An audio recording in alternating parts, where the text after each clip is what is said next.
Man, I should go back to school and learn how to pronounce things.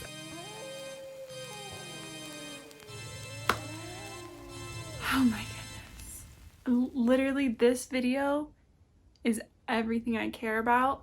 This is all I've been thinking about, is this moment between you and me. And I'm just so happy for us to get this opportunity to bask in the fall vibes together and look at the plans for this fall season. Now, before I get ahead of myself, I'm gonna be talking about a lot of books that I probably know next to none about, but the vibe is there. Also, wait, I'm not even holding this the right way. So sorry, everybody, there's the boo. But, come on, Grace, land the plane, land the plane.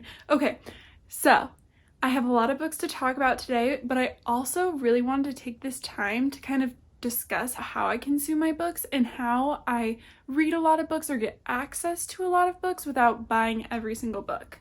I do buy a lot of books. We know that it is my main hobby, but there are so many books I want to read and I just don't have the time, energy, resources to be buying all of them. Let me tell you actually how many books are on my TBR for real. 64. I have 64 books that I wanted to read like in the fall. Now, I usually do seasonal TBRs. They're my favorite way to go about things because I just feel like it encapsulates a lot of different books that I'm interested in. And having a TBR for a month, it just doesn't match with the mood reading aspect that I tend to have. So I'm not going to go through every single book, but here's what I'm going to do. I'm going to give you some tips on getting books that you want to read without having to buy all of them, 1. 2, I'm going to talk a little bit about my system because obviously when you have that many books on your TBR, you got to have a bit of a system, right? You got to have a bit of a system. That's the Excel girly in me is going to come out, and we'll just pick a few books from different sections, like probably do a handful of physical, a handful of Kindle Unlimited books, some books I'm going to get at the library, some new releases. So I'll probably organize it as such. Please sit back, enjoy, grab a little drink with me, and let's just get into the fall vibes together. This is going to be so disappointing because I love this background right now, but to talk about some of the physical books, we're going to have to pull them off the shelf. So if you do like this setup, I did a Decorate With Me like a video or 2 back. So if you do want to see that, how this all came together, you can head to that video. Little plug for you, but anyways, let's get these books and get going. I am going to get into it. I am so excited to share these books with you. Again, I'll try to give a little bit of what I know about these books, but I do go into books semi-blind, just knowing a little bit about the vibe. So let's get into it. I'm going to start with the physical books on my TBR. As I said in a past video, I'm trying to read 20 books off my shelves before the end of the year. So these need to get read, right? Okay, let's do it. I'm gonna actually start with books that give kind of more spooky vibes, and then I will get into books that are a little more fall, still like fantasy, spooky vibes, but not quite Halloween vibes, okay? Follow along with me, we'll get there. First off, one book I definitely want to read. I honestly plan to pick this up maybe on Halloween or the weekend before Halloween. It's Fangs by Sarah Anderson. This one I think is supposed to be a bit of a like humorous comedy, I think, about a love story between a vampire and a werewolf. So the vibes are so good. I've already been displaying this for spooky season, so I'm so excited to finally read it. I think it's gonna set such a good tone. Next, I'm actually going to show you 2 middle grades. It's been a long time since I picked up a middle grade, but I actually love to dabble in them. They can be so well written, and I think you shouldn't limit yourself. Like, I know some people are like, oh, it's YA, it's middle grade, I'm not going to pick that up. Sometimes it just means like maybe it's not going to be like rated R material, but that doesn't mean it's not a good story or well written. So challenge yourself to pick up a book outside of, you know, the genre you usually read. But I grabbed these 2. One, they both just have beautiful like covers, so I had to. This is The Clackety by Laura Sen, however you say your last name. But this one has some great vibes. It's Some Shadows Are Best Left in the Dark. Our main character lives in the 7th most haunted town in America and lives with her aunt, who is a local paranormal expert. So it just seems like it's going to be exciting and fun, and it also does have like art throughout too, so I think that would be so cozy, and you can read it, you know, much more quickly because it's a middle grade. The other one I picked up was Ravenfall. Again, like this cover is so beautiful. I really enjoy it. It's by Kaylin Josephson. Ravenfall, I know the second one in this little series came out recently, but it's about a magical inn, 2 kids with supernatural powers, and an ancient creature trying to destroy their world by Halloween night. So this one is totally October vibes. I need to get to this before the very end of the month. Next, I have a few more like adult, maybe some of them are YA, I'm not actually sure, novels that are a little on the spooky Halloween side. So first is Such Sharp Teeth. This one's by Rachel Harrison. She wrote Cackle, which I haven't read before, but it's a werewolf story. I know she's strong themes of feminism throughout her novels, and this one is a dark comedic love story that brilliantly portrays trauma, rage, and vulnerability. So I honestly think this would be really captivating to get to. Hopefully I do have time this month to pick it up as well. Clearly I need to be reading and not filming, but you know, we just take it as it comes. Next is The Path of Thorns. I've actually never really heard anybody talk about this book, but I just started it, and it's about a woman who's kind of pretending to be a governess to get into this house and be with these kids, but she kind of has her own secrets that she's trying to hide, and she's trying to get something out of being around this family, but I get the feeling this family has a dark secret as well. So that's kind of what I know so far, but it is definitely giving like classic, a little bit like classic fairy tale vibes, so definitely intrigued by that. And last one that is kind of a mood lightener is My Roommate is a Vampire by Jenna Levine. This one, honestly, the cover, first off, I'm sorry, the covers are everything to me in the fall season. They just get it right every time. The title tells you what you need to know, right? It's true love is at stake in this charming debut rom-com. So it sounds super fun. I really don't know much else about it. I just thought it sounded lighthearted, but still had the right vibe. So excited about those. Those are the first few that are really like October leaning, but I do want to get into a few that kind of might get pushed to November, but I'm still equally interested in. There's a few more books that more give just like the right fall energy, but aren't exactly so much Halloween leaning. So let's get into those. So first up is Masters of Death, and this might be a little more October leaning, I'm not totally sure. I think it is about vampires, but oh my gosh, you guys, look at this again. Beautiful art on this cover. I'm obsessed. It looks so amazing. This will be my first Olivia Blake book, so I'm pretty excited to get to it. Yeah, I do think it's about vampires. Oh, yeah, okay, this person is a real estate agent and a vampire, and it's also about a medium. So it definitely seems interesting. Again, I want to experience one of her worlds. It sounds like she has very captivating writing, so I'm excited to give that one a go. It just might get pushed to November. Next is A Deadly Education. This one kind of gives both spooky, like fantasy vibes, but it also has kind of dark academia vibes to me. So I'm excited about that one. And I think it might have enemies to lovers sprinkled in. Not entirely sure. I don't want to get anything wrong with what I'm telling you here, but it's kind of the vibe I've gotten from this book, and I've seen it get really high ratings, so I'm excited about that. Next is Modern Divination. This one, you guys, might be my favorite cover that I purchased this year, honestly. It's up there. It is so like captivating. It's a little spooky, but even the sweetest spells will spoil. So this one is about I think witches, and there's stolen magic. I'm pretty sure You Want to Be Real, Let's Be Real. I heard it was enemies to lovers. I did pick it up. that's where we're at. But yeah, the vibes look so amazing. Obviously the cover did not hurt me wanting to pick it up. So that one, I like, again, it's still spooky. It might be a little October-like, but I just think I'm not gonna get to it until November. I gotta call it like it is sometimes, you know? And next are actually 2 books I recently got from the library, both YA.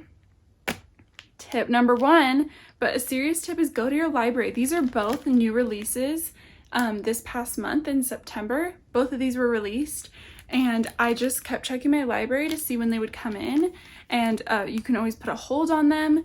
Like, really use your resources, use your online library stuff so you can look to see if the books you're interested in are coming in anytime soon. Definitely a great way to read newer releases without having to buy them. Like, yes, you might not be able to read it the day it released, but soon after. So the first one is What Stalks Among Us. This one I actually did already read. It's ready to go back to the library. It has such a sick cover. It's super interesting. It's about these 2 friends who are stuck in this maze. It's a very deep story, however. It goes into like dealing with a lot of their trauma and like trying to figure out why they're stuck here and why they're reliving certain moments of their life. So I actually thought it was really interesting. Definitely was worth the read. And next is A Study in Drowning, Ava Reed. This one sounds so great. I have heard people say it gives a little bit of Divine Rivals, and I'm like, look, I'd be needing that vibe so bad. So picked it up. I do think it's enemies to lovers. I think the pair ends up kind of investigating this author's legacy in life. So definitely very interested, excited to get to that one very soon.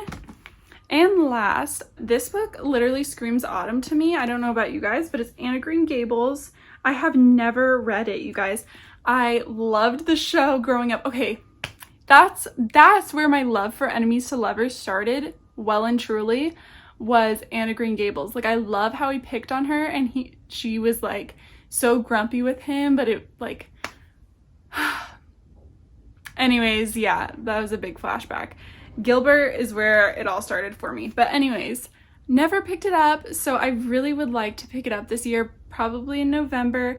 But yeah, I mean, there's a reason it has withstood so much time. Quite excited, very ready to pick it up. Okay, next on the docket are Kindle Unlimited reads that are on my mind and on my Kindle. So I am very excited about a handful of these. I love to read my Kindle at night. Again, Kindle Unlimited is a great option so you can read more, but obviously you're not buying new books every single month. Do keep in mind though, I think the price did just go up. It's between $10 and $12, I want to say. So you need to be reading at least like 2 books a month, at least for me, to like make it worth it. I need to be reading at least 2 books a month. So keep that in mind if you decide to invest in Kindle Unlimited, but I do think it's a great way to read more. So on my Kindle this season, I have downloaded 2 spicy novellas. Number 1 on my list to get to is a little bit of a spooky novella.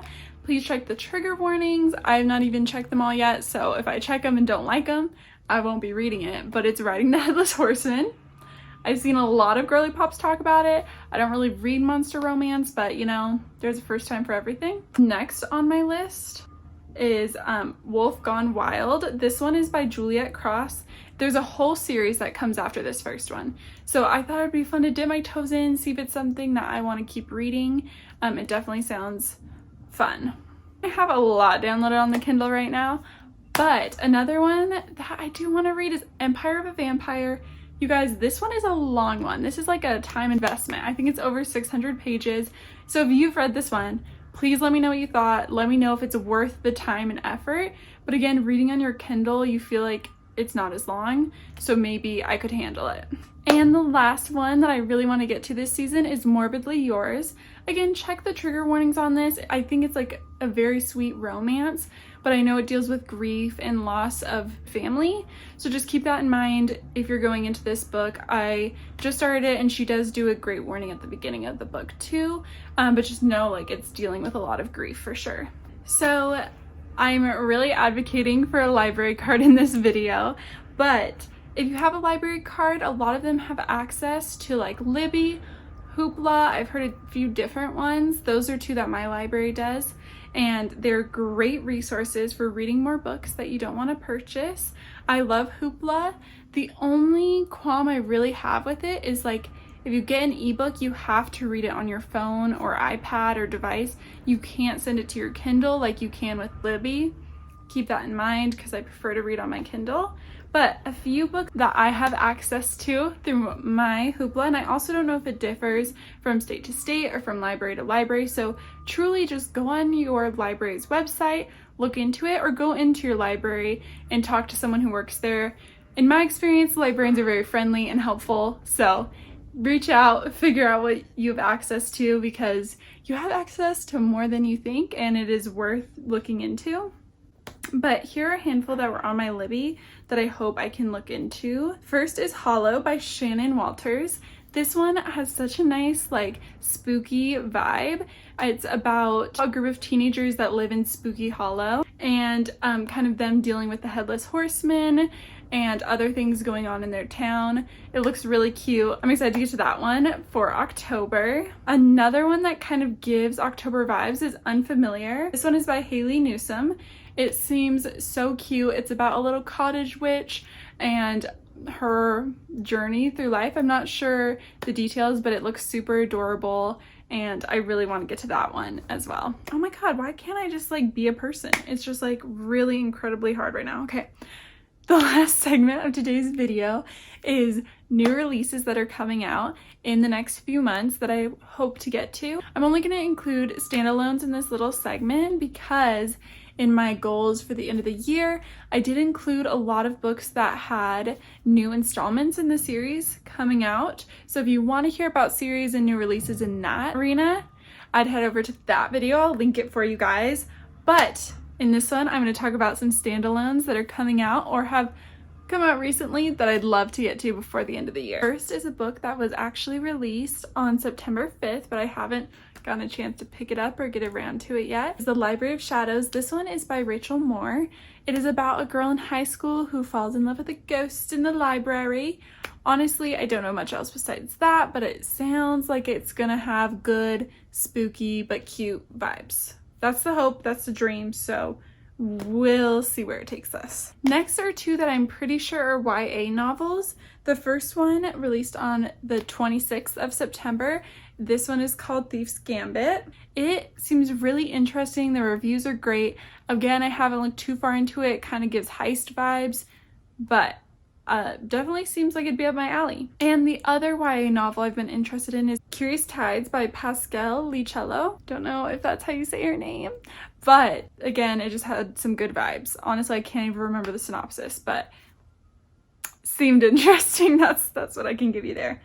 And the next two books that I'm really interested in, both release in November, so we have a little time to get ahead of the game and get to these two. The first one is Do Your Worst by Rosie Danon. I don't know if this is a debut novel or not, but I have seen people get arcs of this one and be really into it. So it sounds great. It sounds fun. It's a rom-com success is what it seems like. We'll see. And the last book I'm hoping to pick up in this fall season will be released on November 28th. And it is by my girl, Lynn Painter. It's called Betting on You. Again, Lynn Painter writes it. I'm picking it up. I'm excited about this. I definitely haven't been getting my Lynn Painter fix recently, so I'm excited about this one. She writes a great rom-com in my opinion. Those are the new releases that are definitely on my mind. I'm hoping to get to. Fall is a big month for releases, y'all. It is rough out here to keep up. Thank you guys for joining me in on the fun. I had a lot of fun going through all the books I'm interested in. Again, if you're ever curious about like my system or my Excel sheet, I can totally try and make it like accessible. I do use Google Sheets, but I love to use this so I can kind of get an idea of if I have the book already, if I'm ready to start it. Typically when I'm creating my TBR, I start by just writing books down that I'm interested in, and then that's when I go through and figure out if my library has them, if any of the apps I use have it, if I should buy it, if someone's selling it cheaper on Pango. Like, that's kind of how we assess the situation to get the best deal, to make sure like okay, I know I want to buy like 5 books this month or whatever, like in this season. So I need to choose which 5 I care about buying the most, you know? So that's just a little bit on how I go about making my TBRs. Again, if you end up being interested in me sharing like my Google Sheet, I would totally figure out how to do that for you guys. But yeah, it definitely keeps me organized. I put all my ratings there. I also put how long the book is, because sometimes that helps put in perspective like where I can fit it in throughout the season. So yes, it's very handy. I look at it every other day. But that is all I had to share with you guys today. I know I got around to this video a little bit late, so thank you for being here. Please let me know any great fall books you've read so far this season, or any books that are on your fall TBR so I can look into it. Not that obviously I don't need more books on my TBR, but if you guys endorse them, they'll probably get put on my TBR. So thank you again for being here. I'll see you all in the next video. Cheers!